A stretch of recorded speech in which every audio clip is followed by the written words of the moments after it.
Oak trees in Auburn, Alabama have always been more than just trees. Since the mid-20th century, the Toomer's oaks have symbolized the spirit and tradition that is ingrained in Auburn culture.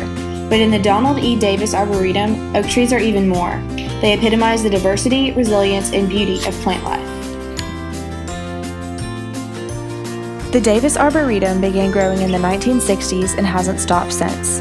Its main mission is to display and preserve living plant collections and native southeastern plant communities, to inspire an understanding of the natural world and our connection to it, and to promote education, research, and outreach. There are roughly 600 extant species of oak trees, 38 of which are housed in the Arboretum, making it a nationally renowned collection. We went to Auburn's very own oak expert, Dr. Harry Ponder, to find out more on the diversity of oak trees. You got size diversity. You already talked about age diversity there. But size of oaks. You've got everything from turkey oaks, which is what this tree is. That's a turkey oak that was collected by a student on his honeymoon down in Panama City, Florida, on the beach.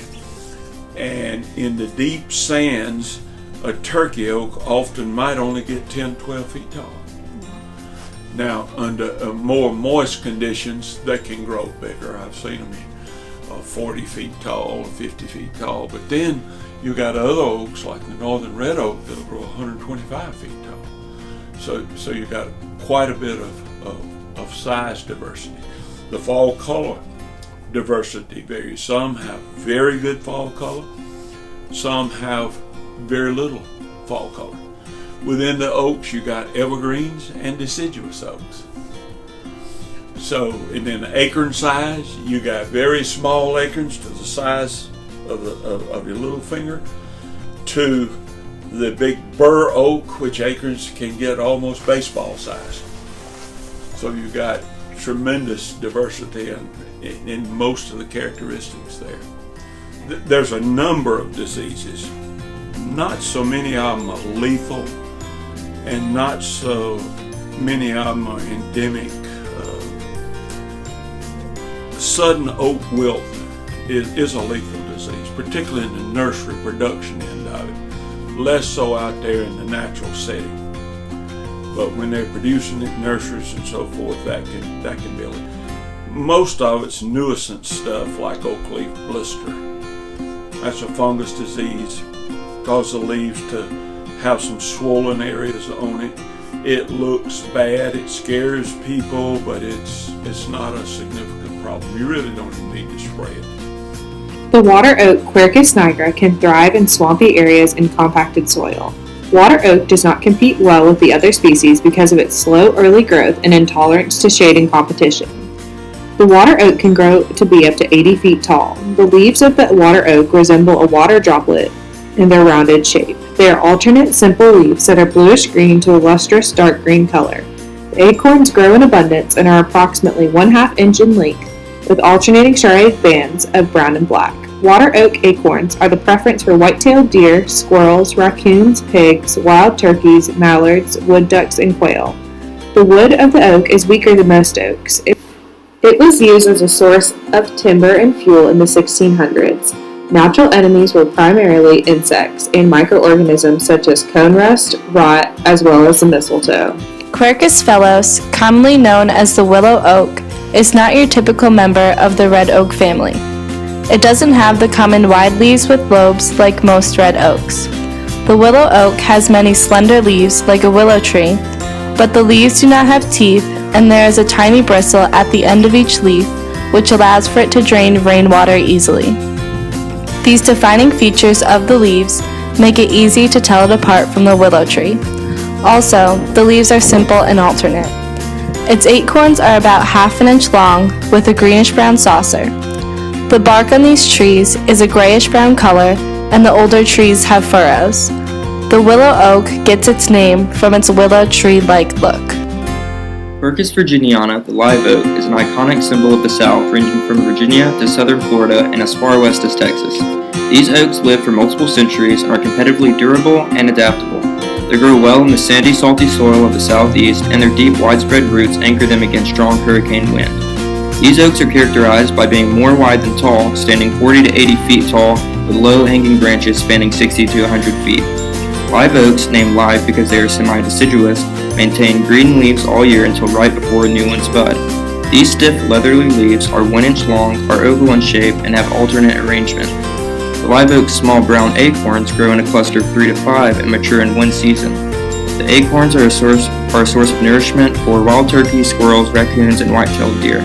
In addition to these organisms, the live oaks also serve as a host to Spanish moss and, unfortunately, mistletoe and oak wilt fungus. The post oak, Quercus stellata, is a member of the white oak group. This group is characterized by its simple and alternate leaves that have pinnate venation. Post oaks have bark that is thick and gray-brown that develops irregular fissures and scaly ridges on older trunks. Their acorns only require 1 season to mature and can be up to 1 inch long. Several species eat these acorns, including squirrels and raccoons. They can also form relationships with other plants called epiphytes, like the resurrection ferns seen in the arboretum. These are hardwood trees that are commonly used for cross ties and fence posts, giving the species its common name. The post oak in the arboretum is known as the founder's oak because it was only 6 years old when the East Alabama Male College was established in 1856. Although post oaks are very slow growing, the founder's oak is now 166 years old and may live another 300 years. Quercus imbricaria, commonly known as the shingle oak, is a member of the red oak group. This group is characterized by having bristles or points on the leaf lobes and acorns which mature in 2 growing seasons and sprout in the spring after maturity. Red oaks grow moderately fast, sometimes maintaining a rate of 2 feet per year, especially when young. They commonly attain heights of 70 to 80 feet and diameters of 2 to 3 feet. Fall color varies and ranges from orange to deep reddish brown. The shingle oak has leaves which are alternate, smooth, and non-serrated. Its acorns are usually a ½ inch in diameter and are found in clusters of 2 or 3.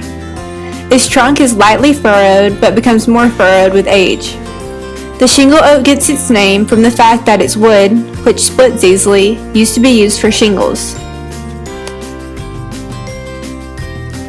The swamp laurel oak, Quercus larifolia, is a species of red oak which can tolerate wetter sites. It is commonly found growing in sandy soil in a wet environment. These oaks mature rapidly, usually in 50 years. It can be seen here growing near a stream. Lichens can be seen growing on its trunk. They grow on the tree bark, produce their own food, and cause no harm to the tree.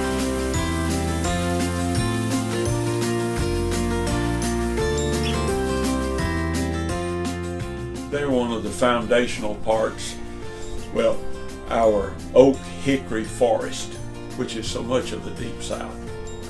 And that's one of the main ingredients of it. So people are born and reared. You see a lot about oaks in literature, 12 oaks and Gone with the Wind and so on and so forth. It's just a species that is ingrained, and they grow all over, but in the South we tend to recognize and have an appreciation for oak trees.